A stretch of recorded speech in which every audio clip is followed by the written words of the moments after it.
peninggalan guru besar kita Al-Maghfurlah Maulana Syekh. Mudah-mudahan kehadiran kita diberkahi oleh Allah Subhanahu wa taala. Amin ya rabbal alamin. Salawat dan salam kita haturkan kepada junjungan kita Nabi besar Muhammad sallallahu alaihi wasallam. Mudah-mudahan syafaat beliau menyertai kita kelak di yaumil mahsyar. Amin ya rabbal alamin. Pada kajian kita pada sore hari ini yang ingin mengajak kita semua untuk bersama-sama merenungkan, mengkaji aturan-aturan yang telah dibuatkan kita oleh guru besar kita di dalam membaca Hizib Nahdlatul Wathon.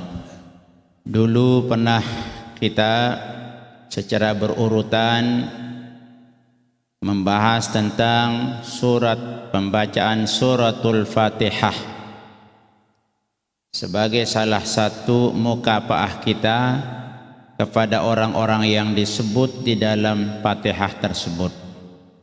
Biasanya setelah kita membaca suratul Fatihah diawali dengan pembacaan surah Yasin. Kenapa kira-kira guru besar kita menaruh Yasin paling depan setelah kita membacakan orang-orang yang berjasa kepada kita suratul Fatihah? Kita tahu hizib ini adalah ummahatu da'awati Nahdlatul Wathon, istilah Bapak Maulana Syekh. Hizib ini adalah induk semua doa yang ada di Nahdlatul Wathon, sehingga beliau istilahkan doa jeri. Andaikan ada orang kita bertemu minta hizib, kita kasih, boleh dia mengamalkannya menurut Al-Maghfurlah Bapak Maulana Syekh. Sedangkan doa-doa yang lain kalau kita tidak menerima ijazahnya masih istilahnya meminjam doa besen pengarangnya sendiri.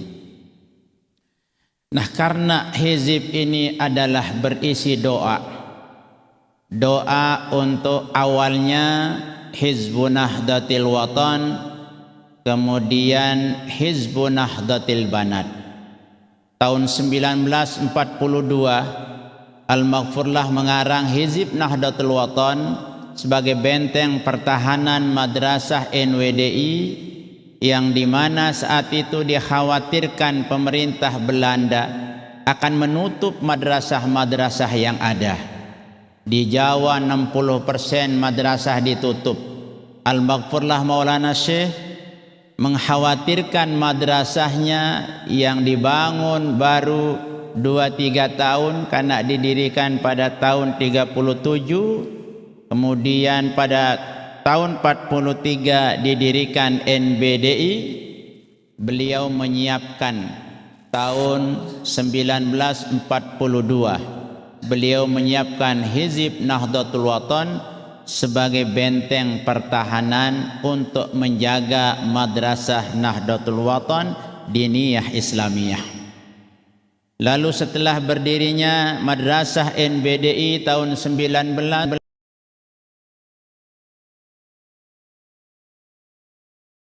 Nahdlatul Banat diniyah Islamiyah untuk menjadi penangkal, penjaga, benteng dua madrasah induk di Nahdlatul Wathon agar tidak ditutup oleh Belanda, Jepang pada saat itu.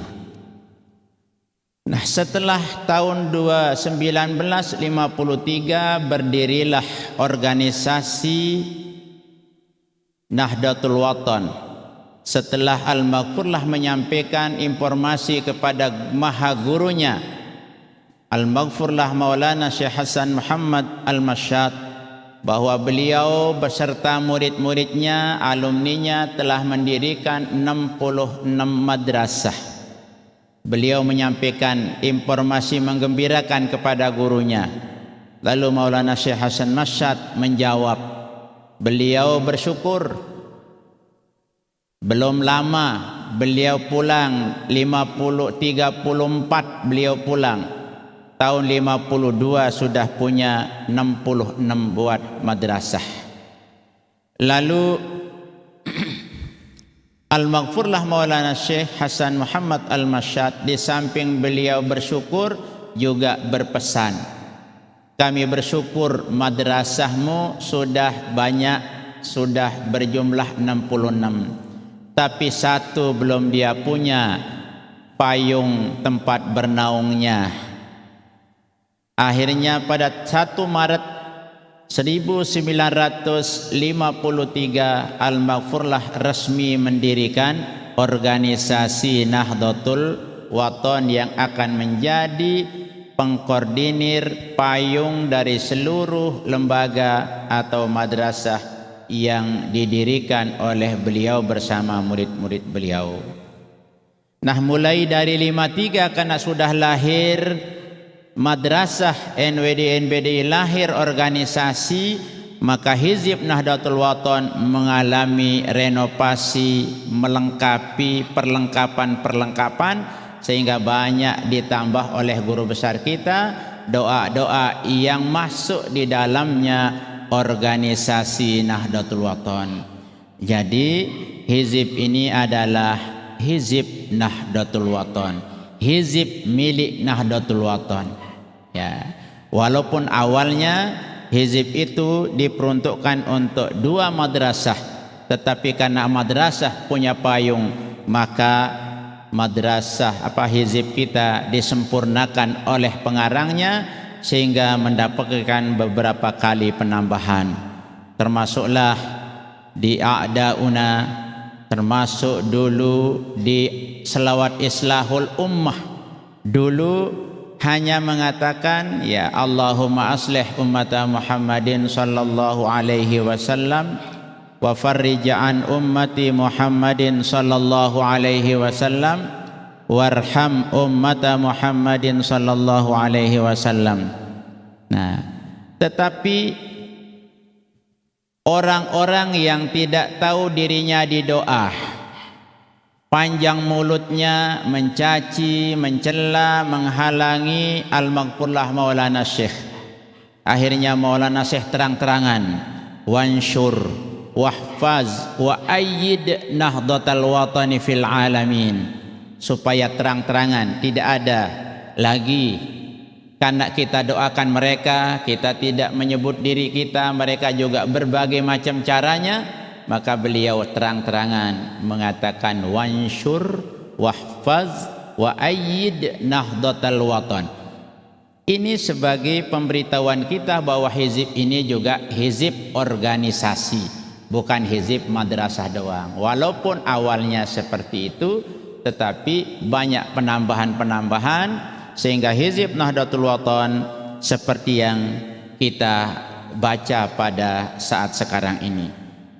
Nah, itulah diantara secara umum bahwa hizib Nahdlatul Wathon ini menjadi benteng, menjadi pertahanan kita di organisasi Nahdlatul Wathon.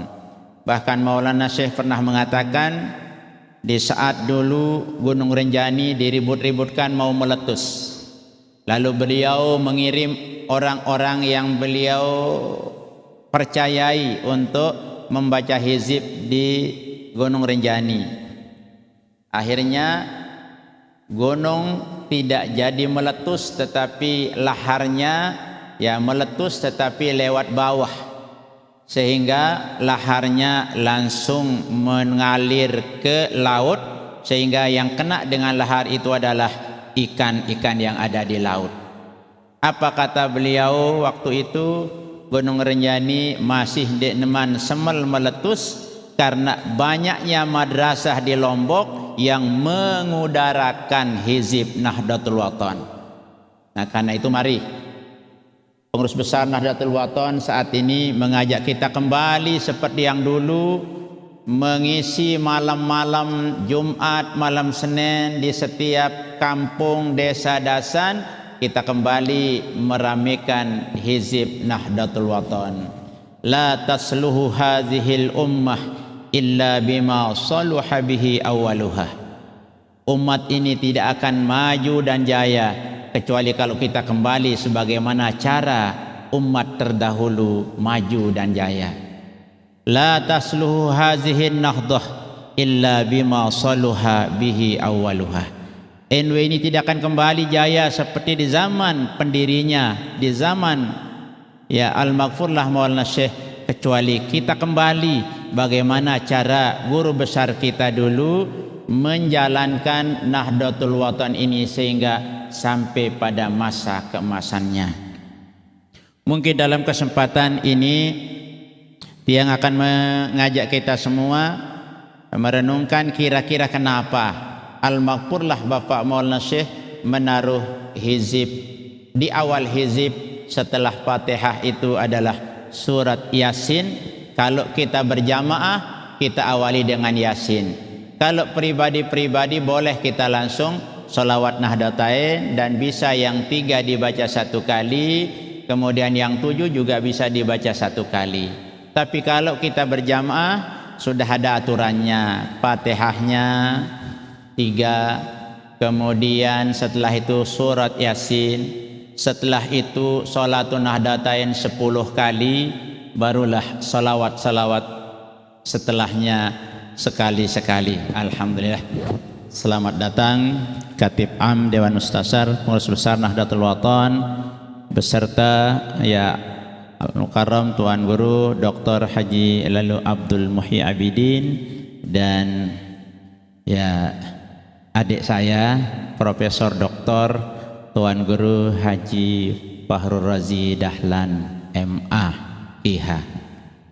Ini pakarnya yang banyak menukil, mencatat ya fatwa-fatwa pendiri Nahdlatul Watan dan fatwa-fatwa Hizib Nahdlatul Watan.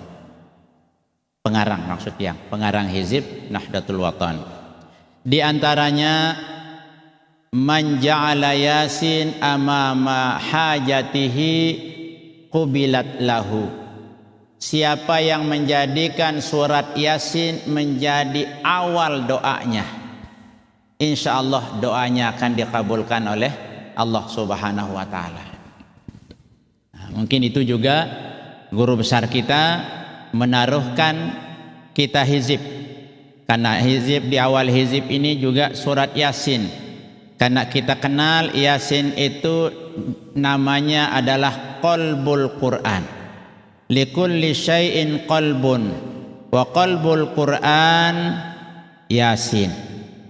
Semua di dunia ini punya jantung, punya hati, tetapi hatinya Quran adalah surat Yasin.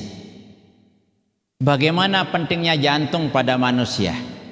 Bagaimana pentingnya kita sehat jantung kita, sehat hati kita? Al-Maghfurlah menaruhkan kita jantung Al-Quran, hati Al-Quran di awal hizib Nahdlatul Watan, agar apa yang akan menjadi hajat kita mudah-mudahan cepat dikabulkan. Sering beliau katakan dulu, kalau kita ingin menjadi orang yang istiqomah, kuat pendirian dalam apa saja, sering-sering membaca surat Yasin.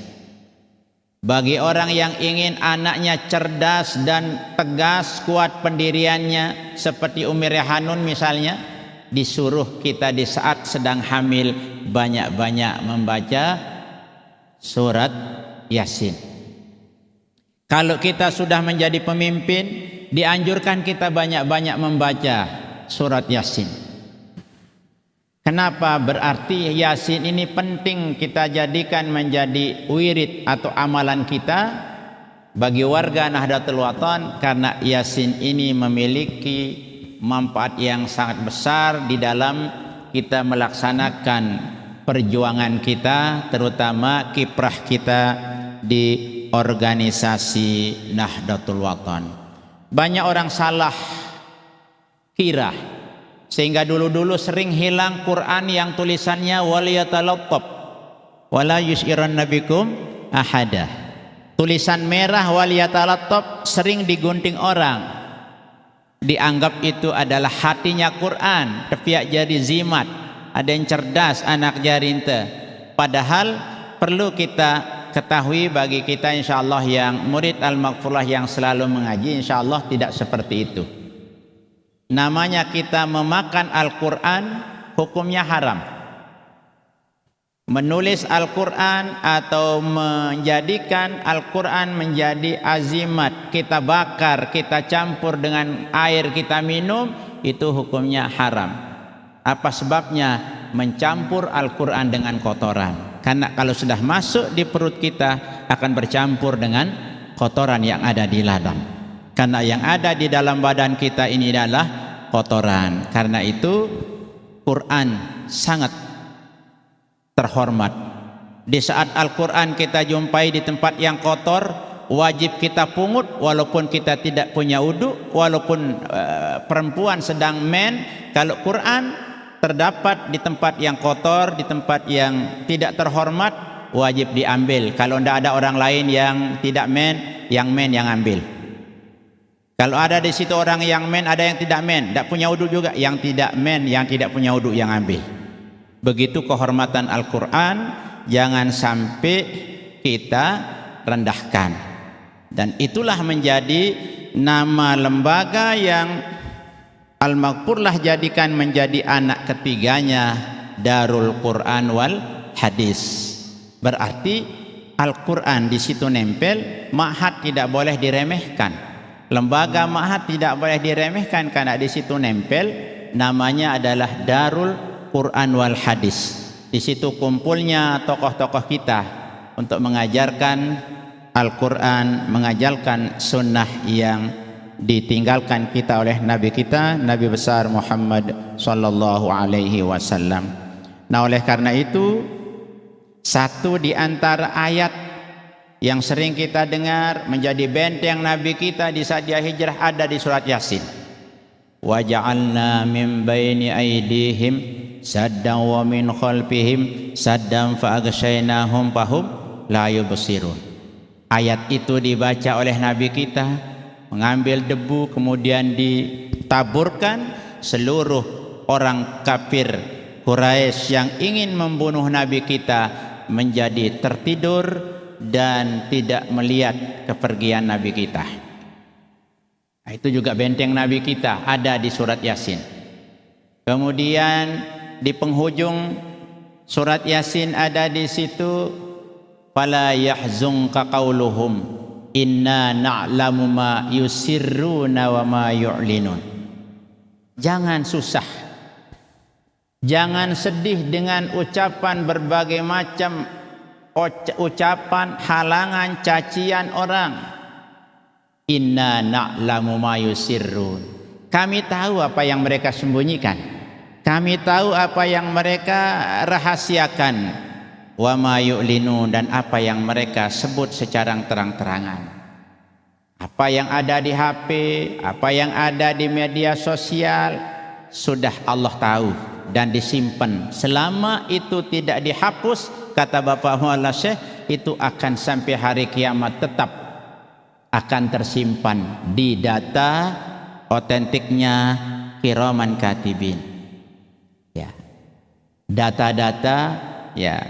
Di saat Al-Maghfurlah dulu menjelaskan tentang ayat "Famay ya'mal mithqala dzarratin khairan yarah wa may ya'mal mithqala dzarratin syarran yarah." Setiap orang nanti di hari kiamat akan melihat semua perbuatannya yang jelek maupun yang baik, walaupun sebesar biji sawi. Nah, Al-Maghfurlah dulu menjelaskan kapan kita akan melihat semua perbuatan kita yang pernah kita lakukan. Beliau mengatakan ayat ini ulama menafsirkan dengan dua cara, kata beliau. Pertama, orang akan melihat semua catatan riwayat hidupnya selama catatan itu tidak dihapus. Selama catatan itu tidak dihapus oleh orang yang mengukir. Bagaimana menghapusnya? Ya tentu ada namanya taubat, ada namanya istighfar. Kalau istighfar sekedar ditutup, tidak dihapus. Tapi kalau maaf dihapus. Ibarat kita nulis, kita hapus pakai setip, tulisannya hilang. Tapi kalau tulisan kita tulis, kita hapus dengan tip X, tulisannya tidak hilang tetapi hanya tertutup. Itulah kira-kira istighfar. Ya, istighfar itu menutup, sedangkan maaf itu adalah menghapus.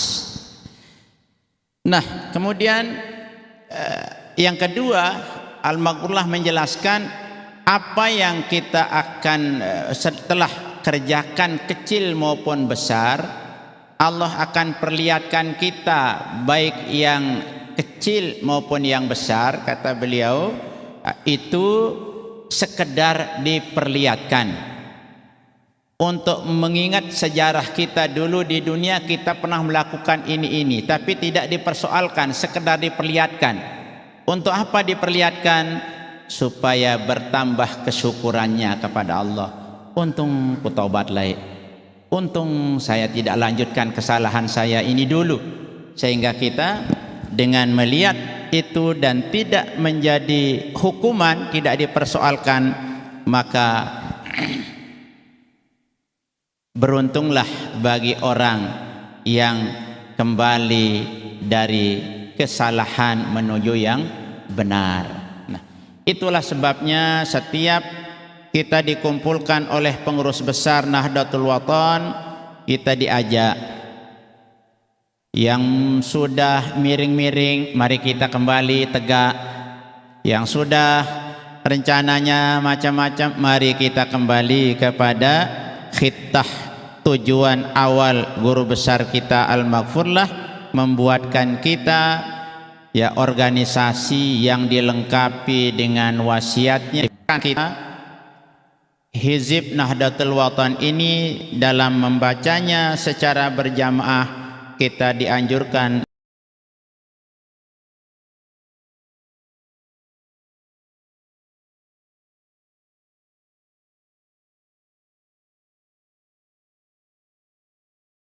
mempergunakan surat Yasin sebagai pembuka, dan itu sudah menjadi tradisi masyarakat Nahdlatul Wathon. Apalagi kita mau mengadakan kegiatan, mau selamatan rumah, selamatan toko, biasa diajak kita membaca surat Yasin, mengawali supaya mengharapkan usaha-usaha maupun kegiatan-kegiatan yang akan kita laksanakan itu bisa sukses. Ada juga yang mengatakan bahwa surat Yasin liqadha'il hawaij. Surat Yasin itu ditaruh untuk mempercepat terkabulnya segala harapan, cita-cita dan hajat kita. Yang kira mungkin hanya ini, karena Profesor Dr. Fahrul Razi Dahlan pengajian kedua hadir di tengah-tengah kita, yang dari kemarin beliau mengatakan tidak akan bisa, termasuk sampai tadi masih ada SMS beliau untuk tidak bisa hadir di tengah-tengah kita, tetapi ya nahnu nuridu wa huwa yuridu wallahu yaf'alu ma yurid. Terima kasih dan mohon maaf. Wallahul muwaffiq wal hadi ila sabil rasyad. Assalamualaikum warahmatullahi wabarakatuh. Waalaikumsalam warahmatullahi wabarakatuh. Jazakumullahu khairan katsira.